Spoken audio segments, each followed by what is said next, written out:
오늘 설교 제목은 품격 있는 태도입니다. 품격 있는 태도. 따라 해보라니까요. 따라 해보라고요. 태도가 중요하다. 태도가. 품격 있는 태도.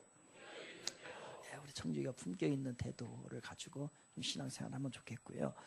그 알파벳을 이렇게 순서대로 쭉 나열합니다. 나열하고 거기다가 이제 그 숫자를 붙이는 거예요. A는 1, B는 2, C는 3 이렇게 쭉 붙이면 Z까지 가면은 Z가 26번입니다. 그러면 26번을 붙입니다. 이렇게 해서 1번부터 26번을 붙이는데요. 알파벳에 붙은 숫자를 이제 합하는 겁니다. 합해서 이제 100을 만드는 거죠. 100을 만드는데 100점이 만점입니다. 100이 어떤 단어일까? 라고 하는 걸 찾았어요. 재미난 이제 어떤 사람이 행한 건데요. 알파벳에가 숫자를 붙여가지고서 그 단어에 점수를 매겼는데 행운이라고 하는 럭키 이 단어를 붙였더니 몇 점이 나왔냐면 47점이 나왔어요. 47점. 그래서 인생이 우리들에게 인생이 제대로 사는 것, 그것이 인생의 평가를 했을 때 점수 봤을 때 행운이 주는 것은 47점이다 이렇게 얘기를 하는 거예요. 사랑, 러브 이렇게 했더니 이거는 54점이 나왔어요. 54점. 머니, 돈이 우리 인생에 몇 점 정도 될까? 몇 점 정도 몇 퍼센트의 어떤 영향력을 가지고 있을까? 이런 얘기죠. 그때 머니가 72점이 나왔어요. 그 다음 96점짜리가 있어요. 96점. 96점짜리는 나리지라고 하는 지식이라는 단어입니다. 지식이니까 아무래도 좀 길다 보니까 점수가 많이 나올 수도 있고요. 96점이 나왔어요. 98점짜리가 나왔어요. 우리 인생이 제대로 되려면은 어떻게 해야 될까? 라고 하는 게 98점이 열심히 일한다 라고 하는 하드워크가 98점이 나왔어요. 100점은 뭐가 나왔을 것 같아요? 우리 인생에 100점짜리 인생이 될 수 있는 방법은 뭘까? 돈 아니라는 거죠. 행운 아니라는 거 여기서 말하는 거예요.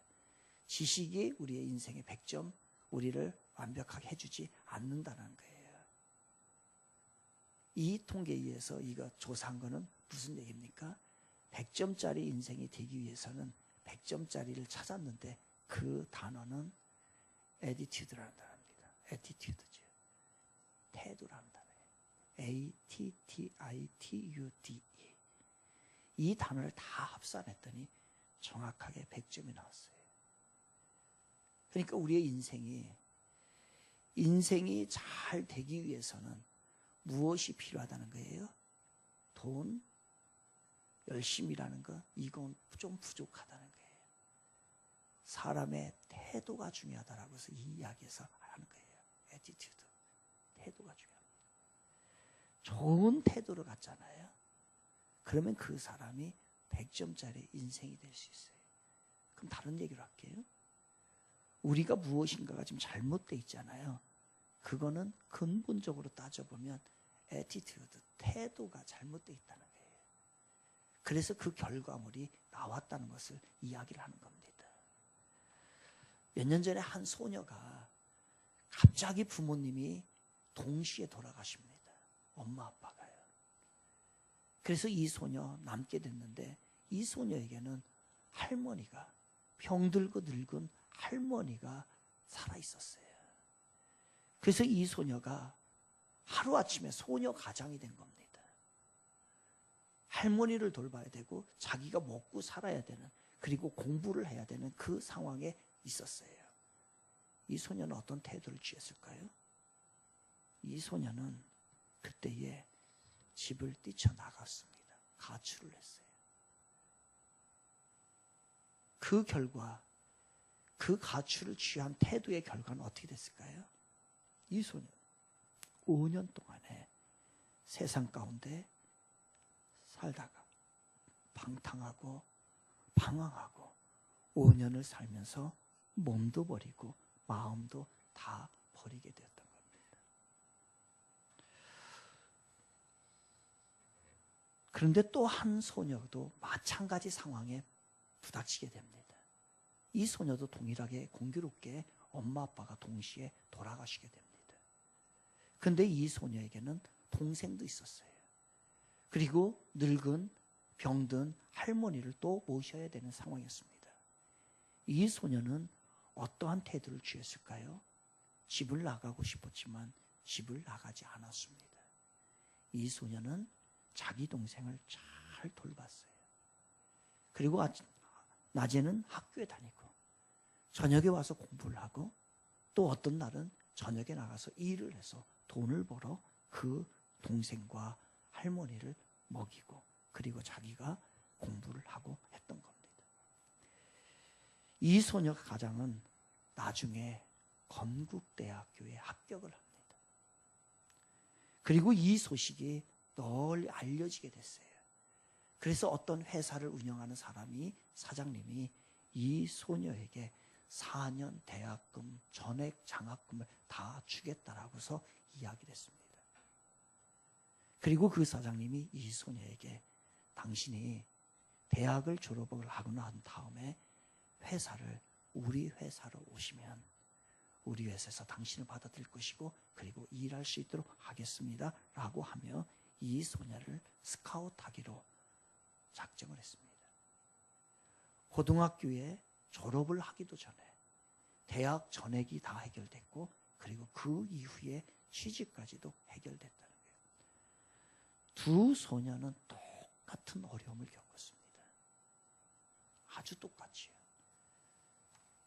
한 사람은 자기의 인생을 어둡고 비참하고 만신창이로 만들었고 그러나 한 사람은 자기 인생을 아주 빛나는 인생으로 만들었던 거지요. 왜 같은 상황에서 다른 결과를 가져올까요? 그들의 태도에 달려있는 겁니다. 어떠한 태도를 갖느냐가 어떠한 인생은 만신창이로 만들기도 하고 어떠한 인생은 정말로 빛나는 인생으로 만들기도 하는 것입니다. 신앙생활도 마찬가지입니다. 신앙생활도 태도가 중요해요. 태도 중요합니다. 신앙의 태도가 바른 사람은요, 어떠한 문제가 있어도 하나님 앞에 엎드립니다. 기도합니다. 인생에 왜 문제가 없겠어요? 그럴 때마다 기도하고 그리고 이것에도 하나님의 뜻이 있겠지 라고 하면서 긍정적인 마음으로 그 문제를 해결해 나가게 된다는 거예요. 그러나 태도가 좋지 않은 사람이 있어요. 신앙생활도. 태도가 좋지 않은 사람은요, 늘 넘어져요. 늘 시험에 들어요. 늘 사람을 원망합니다. 늘 자기 뜻대로 되지 않으면 짜증을 부리게 되는 겁니다. 하나님을 떠납니다. 불만이 있습니다. 이거는요, 신앙생활을 오래 했어도 태도가 잘못된 사람은 이렇게 되는 겁니다. 그런데 신앙생활을 조금 했어도 태도가 바른 사람은요, 그거를 주님 앞에 맡기고 기도하며 긍정적으로 풀어가고 하나님의 뜻을 헤아리며 나아가더라는 거예요. 그래서 우리의 신앙생활에도 태도가 중요합니다. 태도는요, 예배에도 얼마나 중요한지 몰라요. 사실 지금 이 시간에 우리 하나님이 태도 보는 거예요. 그래서 왜 자꾸 여러분 유치원도 아닌데 왜 자꾸 시간 얘기를 하는 거예요? 5분 전에 10분 전에 와서 하라는 얘기는요, 태도 문제예요. 왜? 그 자세가 그 태도가 될 때에 하나님이 기뻐하시고 하나님이 그 예배를 받으신다는 거예요. 예배 시간도 마찬가지예요. 예배 시간에도 찬양을 할 때의 태도, 그리고 말씀 듣는 태도, 그리고 이 시간에 임하는 태도, 이 모든 것을 하나님이 레코드하고 계신 거예요. 기억하고 계신 거예요. 그리고 보고 계신 거예요. 그거를 보는 거예요. 함부로 드리는 최고의 분 아니에요. 우리가 섬기는 하나님은 이 우주 천상천하의 최고의 존귀하신 분이고 최고의 분입니다. 그분 앞에 나왔고 그분이 우리를 초청을 했어요. 이 예배 가운데. 그런데 그 나온 자세가 쓰리바 찍찍 끌고 오고 그리고 복장도 함부로 하고 오고 준비가 전혀 돼 있지 않고 이거 아니라는 거죠. 그래서 예배도요, 태도가 굉장히 중요해요. 그 교회의 수준을 어떻게 알 수 있냐? 성도들의 예배 태도입니다. 많고 그게 중요한 게 아니에요. 태도를 보게 되면 그 사람의 정말 하나님과의 관계가 나오는 거예요. 바로 태도 때문에 실패해요, 예배를. 최초의 예배가 가인과 아벨이 드린 예배입니다. 가인과 아벨이 드린 예배의 성공과 실패의 여부는요, 바로 예배자의 태도에 달렸던 거예요. 가인은 태도가 안 좋았어요. 그러니까 하나님 앞에 나중에 잘못 드리고 나가지고서요, 하나님 앞에 벌컥 화를 낸다. 왜 아벨 거는 동생의 제사는 받고 왜 내 건 안 받았습니다. 이게 뭐냐면요, 기본적으로 처음부터 태도가 잘못되어 있었던 거예요. 그렇기 때문에 가인은 그 예배를 최초로 실패한 예배가 됐고, 그리고 나중에 그게 어디까지 가요? 살인까지 이어지게 되잖아요. 그런데 아벨은 그렇지 않았어요. 아벨은 볼것 하나님 앞에 드리는 거 별 보잘것 없었지만 그래도 정성을 다해서 하나님에 드리는 거 자기의 최고의 것으로 주님 앞에 나가는 그 태도가 있었다는 거예요. 그래서 가인은 최초로 예배의 태도 때문에 실패한 인생이 되었고, 아벨은요 정성을 다하는 예배 가운데 하나님 받으셨다. 여러분, 오늘도 우리는 예배 이 태도를 점검할 필요가 있어요. 여러분. 지난 한 해 동안에 여러분의 예배의 태도는 몇 점이십니까? 오늘도 우리는 점검해야 돼요. 하나님 앞에 드리는 이 예배의 태도가 어떤가? 이걸 하나님이 기억하시고 하나님이 이것으로 은혜를 베푸시기도 하고 축복을 베푸시기도 한다는 거예요. 태도가 중요합니다. 우리 주의 딸내미가 넘어져가지고 눈길에 넘어져가지고 다리가 부러졌는데 이 그 뼈가 이제 다 산산조각이 난 거예요. 그래가지고서 금요일 날 수술을 했습니다. 11시 30분부터 오후 3시까지 수술을 했어요. 이런 건 아무 문제가 되지 않아요. 기술이 좋기 때문에 그거 있으면은 좀 있으면 나았습니다. 조금 고통스러우면 좀 지나고 나면 나. 이거 아무 문제가 되지 않아요. 근데 문제가 생겼어요. 뭐가 문제가 생겼냐? 큰 문제가 생겼어요. 큰 문제가 뭐냐? 금요일 날 수술을 하고 난 다음에 그게 통증이 토요일 날하고 그 다음 날하고 그 다음 날이 통증이 굉장히 심하다네요. 그러니까 금요일 날 수술을 했으니까 오후 3시까지 수술을 했으니까 지금 그 이후에 그날은 괜찮고 토요일 날하고 어제하고 오늘이요. 지금 통증이 굉장히 심한 거예요. 또 문제는 뭐냐면 주줄이 달린 게 많아. 이것도 달아야 되고 여기 밑에 보니까 뭐 피 나오는 거 뭐도 달고 하고 병원에서는 절대적인 안정. 절대적인 안정. 움직이면 안 된다는 거예요. 그래서 이게 문제예요. 왜 문제예요? 주일이 꼈어요. 주일이 지금. 오늘 예배를 드려야 되는데 이 예배를 못 드리는 거예요. 그래서 제가 제 아내한테 가가지고 의사하고 상담을 해가지고서 다 빼고 주일날 예배를 드려야 되니까 예배에 올 수 있도록 해달라. 조치를 취해달라. 라고서 얘기를 했더니 병원 측에서는 안 된다는 거예요. 움직이면 안 된다는 거예요. 통증이 너무 심하고 그리고 안 된다는 거예요. 그리고 병원 측에서 병원의 규약이 그렇게 안 됐다는 거예요. 어떻게 해야 돼요? 그래도 안 된다. 저는 우리 주회와 주변이 이제까지 주일날 예배 안 드린 적이 한 번도 없습니다. 죽을 상황이 돼도 예배를 드리라는 게 저의 철칙이고 저의 원칙이에요. 죽어도 그래 다 빼고 와라. 그냥 퇴원을 하고 와가지고서 그냥 다리가 장애가 돼도 괜찮다. 와서 예배를 드려라. 라고 얘기를 하는 거예요. 그런데 안 된다는 거예요. 어떻게 해야 돼요? 여러분 어떻게 해야 합니까? 제가 이야기하는 거는 이 아이가 평생을 살아갈 텐데 하나님 앞에 태도예요. 네가 하나님을 경외하는 마음. 예배에 대해서 타협하지 않는 마음. 네가 조금 네 일 하겠다라고서 가서 예배를 소홀히 하고 조금 아프다고 예배 안 드리고 사람이 부른다라고 가고 예식장 있다라고 해서 가고 이 일 때문에 빠지고 저 일 때문에 빠지고 이러면서 세상에 쫓아다니다 보면 하나님을 경외하는 태도가 되게 없어진다는 얘기예요. 안 된다는 거예요. 어떻게 해야 돼요? 그런데 안 돼요. 방법을 찾아요. 여기에 나오는 거하고 거기에 있는 거하고 뭔 차이가 있겠어요? 차이 없습니다. 중요한 건 태도예요. 태도. 그러냐? 그러면 방법을 찾자. 아빠는 와서 합니다. 절대로 불가능 안 된다는 거예요. 그러면 그래서 일부 예배 때에 카톡으로 전화를 해가지고서 제 아내가 영상 동실황을 우리 주위한테 보냈어요. 일부. 그래서 일부 예배를 드렸어요. 거기서 주님 앞에 예배하겠다는 태도가 중요하다. 저는요. 그래서 아침에 그리고 어제 김종도 전사님 담당 청년부 담당 전사님에게 부탁을 했어요. 오늘 아침에도 제가 사무실로 잠깐 불러서 얘기했어요. 전사님, 오늘 오후에 병원 신방 간다니까 그 아이들 데리고 가서 지하 1층에 가면 휴게소가 있습니다. 예배 장소를 제가 점검을 해놨어요.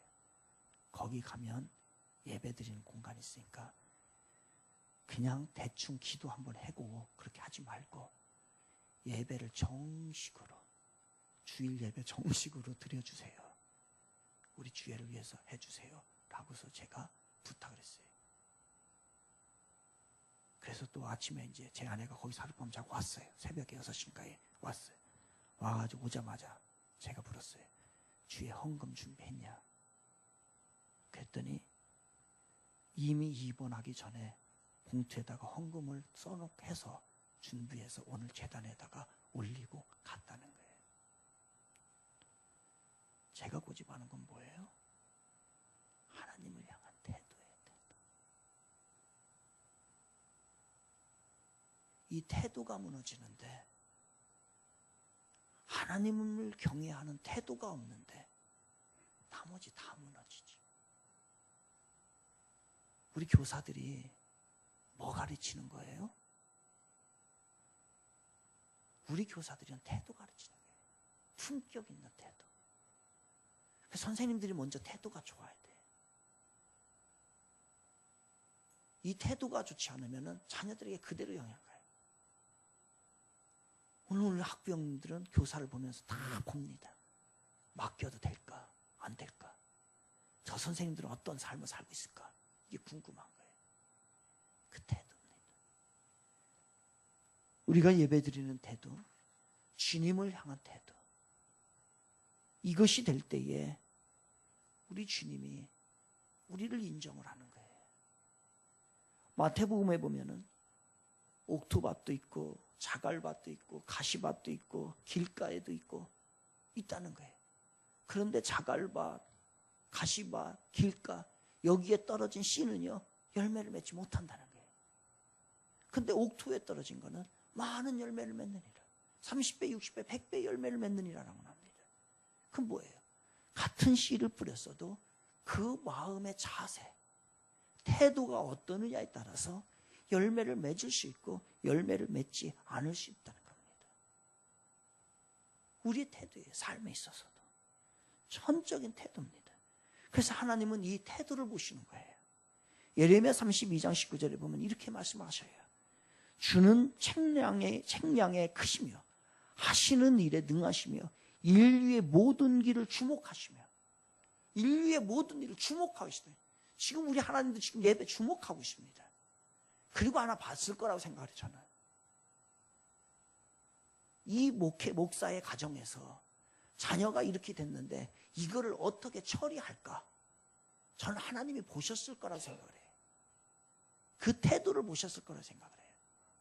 그러니 허투루 할 수가 없는 거예요. 그 인류의 모든 길을 주목하시며 그의 길과 그의 행위의 열매대로 보응하시나이다. 하나님께서 이 모든 것을 다 보고 난 다음에 거기에 맞춰서 보응해 주신다는 거예요. 처리해 주신다는 거예요. 그러니 그 사람의 태도가 어떠냐에 따라서 그 결과물이 나오는 거예요. 우리 삶에서도 마찬가지입니다. 여러분 일터에서도 마찬가지예요. 우리 크리스찬들은 좀 달라야 돼. 누군가 윗사람이 보고 있으면 하는 척하고 잘하는 척하고 아니에요. 정말로 태도가 중요합니다. 품격 있는 태도, 고급진 태도, 정말로 성실한 태도. 이런 것들이에요. 이런 것을 보시고 하나님이 기억하셨다가 때가 되면은 거기에 맞춰서 보응하신다는 거예요. 그것이 응답하신다는 거예요. 여러분 영어 단어 중에서 cumulative advantage라는 말이 있어요. cumulative라는 것은 누적된이라는 뜻이에요. advantage는 이익이라는 겁니다. 이게 무슨 뜻이에요? cumulative advantage. 이건 뭐냐면요. 누적 이익이에요. 어떠한 것들이 하나하나 쌓인다는 겁니다. cumulative 한다는 거예요. 그리고 나서 이것이 때가 되면은요, 큰 이익을 가져온다는 거예요. 근데 이게 반대말이 있어요. cumulative deficit. 이 말은 뭐냐면요, 누적 적자예요. 이게 계속, 여러분 오늘 잘못 살았다고 해가지고서 하루가 망가지지 않습니다. 그런데 이게 누적이 돼요. cumulative 됩니다. 그러다 보면 어느 순간에 가서요, 확 망가져 버리게 된 거예요. 일이 잘 안 풀립니다. 그래서 그것을 우리가 쉽게 생각해요. 그런데 이것이 누적이 되잖아요. 누적이 되면 나중에 누적 이익이 돼버려요. 그래서 그 사람이 은혜의 자리에, 축복의 자리에 문제 해결이 되는 거예요, 여러분. 신앙생활 똑같아요. 여러분 기도 내일부터 월, 화, 수, 목, 금 자녀를 위해서 이제 새 학기 보내야 되잖아요. 뭘로 보낼 거예요? 이 아이들에게 어떤 위험이 있고 어떤 이 삶이 살고 이 아이들의 지혜가 얼마나 필요한데 얼마나 치열한 경쟁 가운데 그냥 보내겠냐 이거예요. 그래서 부모와 자녀들이 일주일간만 이 자녀 치열한 경쟁 속에서 부모들이 최소한 이 방학 동안에 일주일만 해도 기도를 하자는 거예요. 5일 동안에 열심히 기도했습니다. 기도해가지고서 우리 자녀들이 갑자기 성적이 오르고 갑자기 문제가 해결되고 안 돼요, 여러분. 그런데 이게 큐뮬러티브한 거예요. 쌓이는 거예요. 한 사람하고 아는 사람하고는 누적 이익이 없게 되는 거예요. 그러면 나중에 누적되어 있는 사람은 한 방에 팡 터져버립니다. 근데 누적이 안 돼 있는 사람은 계속 그대로 가는 거예요. 누적 적자도 마찬가지예요. 하루아침에 우리가 망가지지 않아요, 여러분. 그런데 이것이 누적이 되잖아요. 큐뮬러티브 돼 있잖아요. 그러면 어느 순간에 확 망가져 버립니다. 그래서 쌓아놓는 거예요, 기도도. 기도도 하루 쌓는 거예요. 하루에 몇 시간씩 하는 사람, 이게 중요한 게 아니에요. 그 사람 별로 큰 사람 아니에요. 뭐가 진짜 중요한 사람이 큰 사람이냐? 하루하루를. 5분을 하고 10분을 하고 1시간을 하고 이게 누적이 되는 거예요. 큐뮬러티브한 거예요. 그러다 보면 나중에 이게요 쌓여져가지고 감당할 수 없을 정도로 하나님의 축복이 임하게 되는 겁니다. 우리의 신앙이 그런 거예요.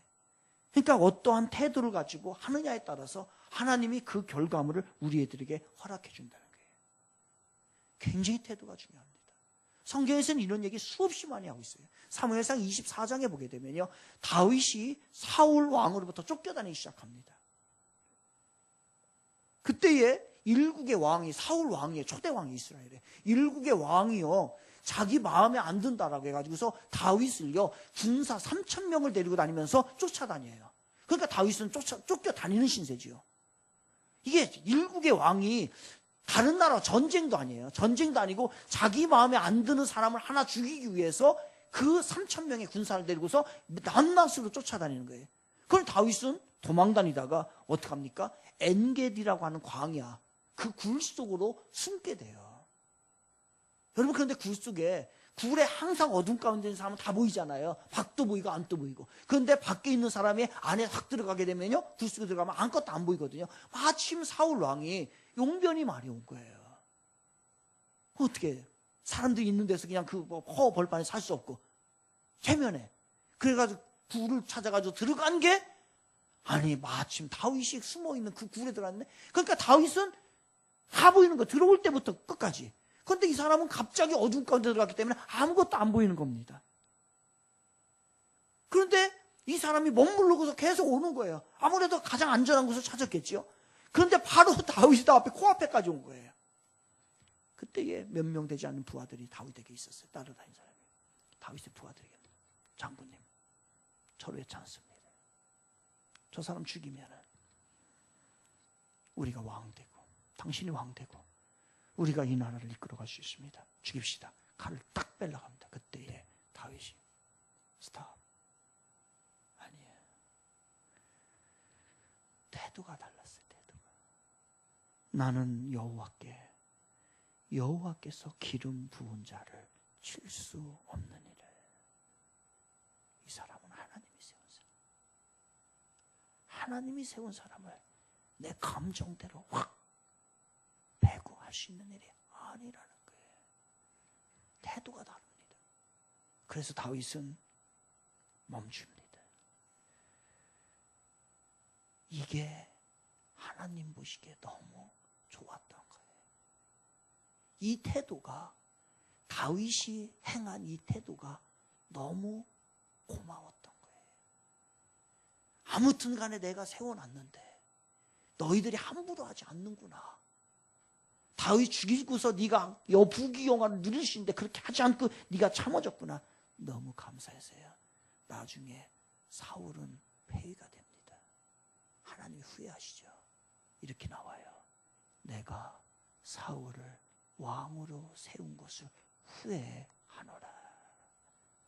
그리고 사울은 죽게 되고 그 태도에 마음에 들었던 하나님이 다윗을 왕으로, 2대 왕으로 세우게 되는 겁니다. 이게 태도의 중요성이에요. 여러분. 오늘 본문이 백부장 고넬류입니다. 똑같은 사건이에요. 고넬류라고 하는 사람은요, 로마의 장교입니다. 준비된 아주 정예부대의 100명의 군사를 거느리고 있는 아주 권력을 가지고 있었던 지혜롭고 똑똑한 군인 장교가 오늘 본문에 나오는 고넬류입니다. 이 고넬류가 꿈을 꿉니다. 환상을 보게 됩니다. 그런데 그 환상 가운데 하나님이 나타나셔서 뭐라고 말씀하냐면 저기 베드로를 초청 가라라고 얘기를 합니다. 그런데 베드로는 어떤 사람이에요? 그 당시 베드로는요, 권세도 없습니다. 배운 것도 없습니다. 한마디로 무식한 사람입니다. 남다른 지식과 권세가 없는 그런 사람이에요. 그런데 이 권세의 권좌에 있는 고넬료가 베드로를 초청을 합니다. 그리고 진지하고 겸손한 낮아진 자세로 그 베드로를 대하게 되죠. 태도가 건방 터지지가 않았어요. 태도가 저급하지 않았어요. 태도가 하나님 앞에 바른 태도를 가지게 됐습니다. 그러면서 베드로가 하나님의 말씀을 가져온 저 베드로가 얼마나 소중한 분인가 라며 고넬료는 그 베드로를 맞이하게 됩니다. 이게 태도의 중요성이에요.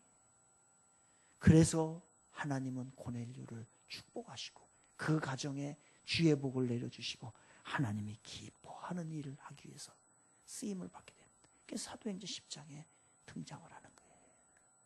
이와 비슷한 일이 우리나라에도 있었어요, 여러분. 여러분 저 김제 전라북도인가요? 김제에 가면은 금산교회로 있습니다. 금산교회. 기역자교회로도 유명하지요. 저는 오래전에 우리 주애랑 우리 주변을 데리고 거기를 보여줬어요. 이게 기역자교회고 이게 금산교회, 역사에 있는 교회예요. 거기에요, 교회에 한 분이 교회를 다녔습니다. 조덕삼이라는, 잘 아는 얘기예요. 조덕삼이라는 분이 그 교회 다녔는데 그 지역에 부유, 아주 유지, 돈도 많고. 근데 이분이 은혜를 받아가지고 예수를 전합니다. 그때에 누구예요? 누구를 전도하냐면 자기 집에서 일하는 종, 이자익이라고 하는 종을요, 전도를 해가지고 교회를 데려왔어요. 그런데 이자익이 예수를 만났네요. 신앙생활을 얼마나 열심히 하는지 이 자기 조덕삼 그 주인보다도 더 열심히 해요. 그리고 교인들로부터 인정을 받았어요. 근데 세월이 흘러가지고서 장로를 이제 되는 그런 위치까지 왔습니다. 그래서 둘이를 이제 투표를 붙인 거예요. 누구를 장로해야 됩니까? 조덕삼과 이자익. 한 분은 주인이고 하나는 종. 교인들 보는 눈이 있잖아요. 다 보는 거예요. 이자익이 장로로 되고 이 사람은 떨어졌네. 우리 같으면 어떡하겠어요? 아마 이 종 팔아가지고 저쪽 넘길 거 다른 게 알아. 근데 태도가 다른 거예요. 태도가. 조덕삼 장로는 그리고 난 다음에 후에, 그 몇 년 후에 다시 장로가 됩니다. 그러니까 종이 선임이고 여기는 후임이 되는 거예요. 그런데 이 조덕삼 장로님이요, 보니까 종이, 저 장로님이 하나님의 은혜가 있는 사람 같아요. 그래서 신학교를 보냅니다. 자기 돈을 다 들여서. 장로님, 신학교 가세요. 그래서 신학교에서 공부를 해요. 나중에 신학교 졸업한 다음에 장로님, 나중에 목사가 됐지요. 우리 교회에 담임 목사님이 되셔야 합니다. 담임 목사로 총빙을 해요. 그런데 이 조덕선 장로님이 어떻게 했겠어요? 왜 담임 목사님을, 이자익 종을, 그분을 담임 목사로 했겠어요? 좋지, 자기 마음대로 하게요. 요거 이렇게 처리해. 이 교회 이렇게 가야 돼. 우리 같으면 그렇게 하고 싶죠. 그런데 조덕상 장로님은요, 철저합니다. 섬기는 거예요. 사랑하고 존경하는 거예요. 신분이 중요하지 않아요. 건방 터진 사람이 함부로 하는 거지, 태도가 제대로 된 사람 그렇게 하지 않아요. 어디 주의 종에게 함부로 합니까?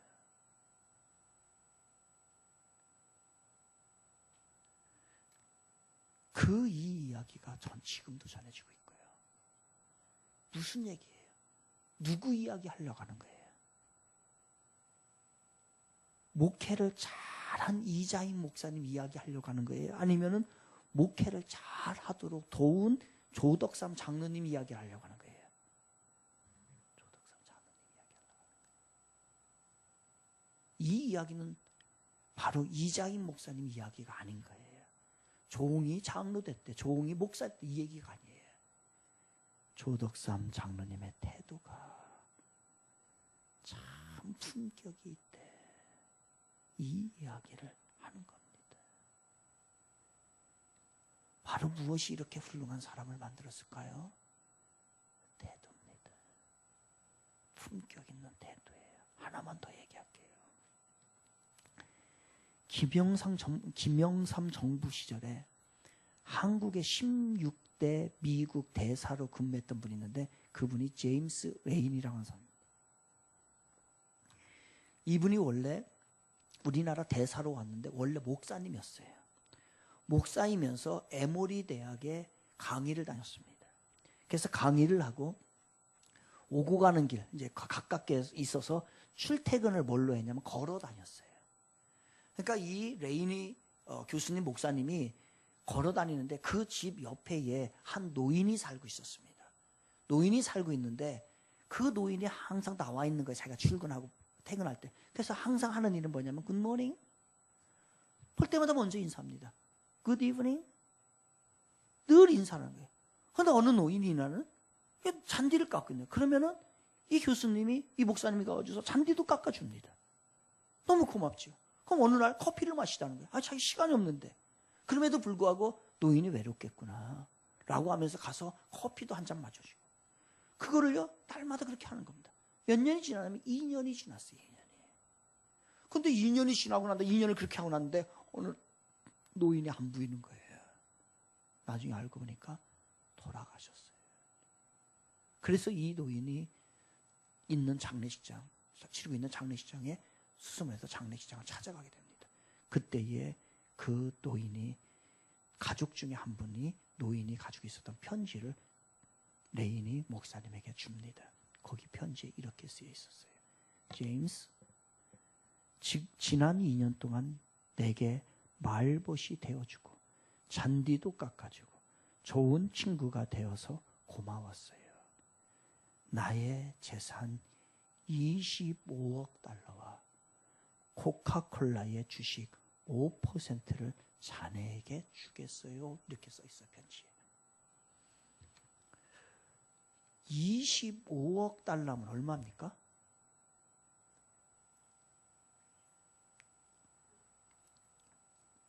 이 25만 원 넘는데 뭐. 25억 달러 얼마예요? 예? 누가 뭐라고 했어요? 얼마에? 예. 2조가 넘어요. 그죠? 우리나라 25억 달러는 제가 환산해 보니까요. 2조 7천억이 넘어요. 그리고 코카콜라 지분 5%를 그분에게 준 거예요. 이분이 누구냐? 돌아가신 할아버지가 누구냐면 코카콜라 회장 아서 회장이었어요. 몰랐어요. 그런데 이 할아버지는 보고 있었던 거예요. 이 사람의 태도가 어떤가. 생각했을 거야 아마. 만약에 내가 무슨 일이 벌어지면 이 사람 누구에게 이걸 줄까 고민을 하고 있다가 그 사람이 태도가 올바른 사람에게 주는 거예요. 여러분, 이런 일들은요 지금 하나님이 그렇게 하고 계십니다. 지금 다 보고 있는 거예요. 왜 안 와요? 왜 2조가 안 와요? 태도가 25,000원짜리라 그래. 태도가 25,000원이 25,000원인데 2조가 오냐고. 안 오는 거예요. 여러분 거짓말 아닙니다. 하나님이 태도 보는 거예요. 그 태도를 보다가 나중에 누적 이익을 줍니다. 왜 안 된 거예요? 태도가 안 된 거지. Cumulative advantage가 없는 거예요. 그만큼 가지를 못한 거예요. 이 할아버지는, 갑부 할아버지는 본 거에 계속 그래 머릿속에 기억하고 있다가 아, 맞다 이 사람은 준 거예요. 태도가 반듯한 사람에게는요 언젠간 반드시 기회 한번 옵니다. 그런데 태도가 바르지 못한 사람은 언젠가 그 사람도 기회를 와요. 어떤 기회? 망할 기회. 태도가 바른 사람은 축복의 기회 반드시 옵니다. 여러분. 그러나 태도가 나쁜 사람은요 지금 괜찮다고요? 천만의 말씀이에요. 망할 기회도 온다는 얘기예요. 갑자기 이 어마어마한 돈을요 이 레이니 목사님이 받았어요. 뭐 할까요? 여러분에게 한번 2조는 뭐 상상을 할 수 없으니까 우리 10억이 갑자기 10억 생겼다. 10억이 갑자기 생겼다. 그럼 여러분 어떻게 하시겠어요? 뻔합니다. 다음 주부터 교회 안 옵니다. 교회 안 와 교회. 이제 한 10억 100억 한번 생겨보세요. 다음부터 교회 안 오고요. 요거 가지고 다니면서 어디부터 가? 잘하네. 놀러 가요. 일단 해외여행 한번 갔다 오고 그동안 유럽 여행 한번 갔다 오고 그리고 여기 이제 부동산 뒤지는 거예요. 어디 땅 투기할 데 없나. 그리고 명품 사가지고서 거들먹거려야죠. 그리고 평소에 만나지도 않았던 사람 전화해가지고서 이제 만나가지고 어떻게 해야 돼요? 전화해가지고서 자랑해야 되니까. 그래서 우리에게는 돈을 안 주는 거예요. 태도가 잘못해. 태도가 25,000원짜리라고 했다니까. 태도가 2억 5천억 2억 7천억 되면 되는데 놀라운 사실은요 이 레이니 목사님이 확실히 태도 달라요. 그리고 난 다음에 맨 먼저 생각이 든 게 뭔지 아십니까? 하나님을 먼저 생각합니다. 하나님이 하신 일이군요. 이거 제 거 아닙니다. 하나님을 위해서 어떻게 좋은 일 어떻게 하나님 좋은 일 하라고 주신 것이군요. 우리처럼 그냥 그거 가지고 그래서요 자신보다는 타인을 위해서 쓰기로 작정합니다. 그 돈다발을 들고서 어디를 갔어요? 에모리 대학으로 갔어요. 에모리 대학. 그래서 에모리 대학에 발전기금으로 딱 내놓게 되는 거예요.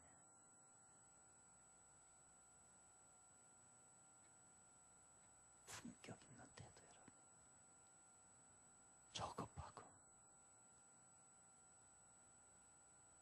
세속적이죠. 이거를 하나님이 원하세요. 이런 사람이 되기를 주님의 이름으로 축원을 드립니다. 돼야 되는데 그럼 어떻게, 이제 앞으로 어떻게 할 거예요? 어떻게 이런 사람이 돼요? 예? 지금처럼 살면 되겠지요? 안 돼. 지금처럼 살면 안 돼. 지금처럼. 고넬료가 답을 줘요. 그래서 오늘 본문이 중요해요. 고넬료가 답을 주는데 33절을 보겠습니다. 33절 같이 읽을까? 시작. 내가 곧 당신에게 사람을 보내 오셨으니 잘하였나이다. 이제 우리는 주께서 당신에게 명하신 모든 것을 듣고자 하여 다 하나님 앞에 있나이다. 아멘. 다 위에 것 없애야 됩니다. 뭐만 있냐면 하나님 앞에 있나이다 라고 해서 고넬료가 고백합니다. 그러니까 이 모든 것은 자기 신분이나 지금 처지나 이게 아무것도 중요하지 않아요. 고넬료는 항상 생각했어요. 이 모든 일들은 하나님이 하신 것이다. 그러니까 나는 하나님 앞에서 살아가겠다 라고 하는 마음이 고넬료에게 있었습니다. 그러니 그 태도를 가지고 살았던 거예요. 여러분, 품격 있는 태도는 어떻게 됩니까? 안 됩니다. 될 수가 없어요. 되는 유일한 방법이 있어요. 24시간 하루 종일 내가 하나님 앞에 살아간다라고 하는 의식이 우리 안에 박혀 있을 때 우리의 품격 있는 태도가 가지게 되는 겁니다. 여러분이 아무리 품이 있는, 품격 있는 태도를 갖고 싶고 그렇게 노력해 보세요. 사람이 안 볼 때는 딴 데 가서는 딴짓합니다. 사람이 있는 데서는 잘하는 척합니다. 깨끗한 척합니다. 성실한 척합니다. 그러나 사람이 안 보는 앞에서는 함부로 하는 게 인간들이에요. 그러나 품격 있는 태도를 갖는 사람은 늘 하나님이 보시기 때문에 사람의 눈이 중요하지 않아요. 그러니 항상 나는 하나님 앞에 있다.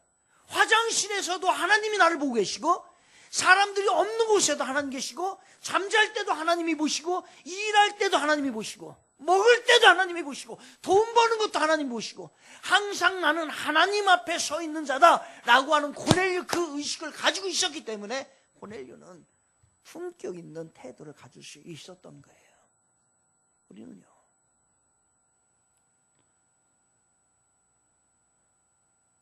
벌거벗은 채로 하나님 앞에 서야 합니다. 그 모습으로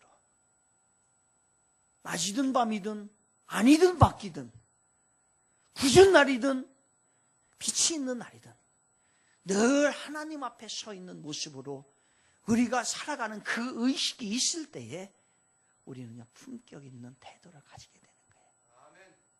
그런 사람 되길 바랍니다. 그래서 고넬료가 고백하는 거예요. 하나님 앞에, 내가 하나님 앞에 있다. 하나님 앞에. 그러면 우리 하나님이 우리 이제, 그래서 베드로가 하나님을 의식하고 믿는 그 사람 고넬료 향해서 이렇게 칭찬하잖아요. 하나님은 참으로 사람을 외모로 보지 아니하시고 하나님을 경외하는 사람의 믿음을 받으시느니라. 믿음입니다.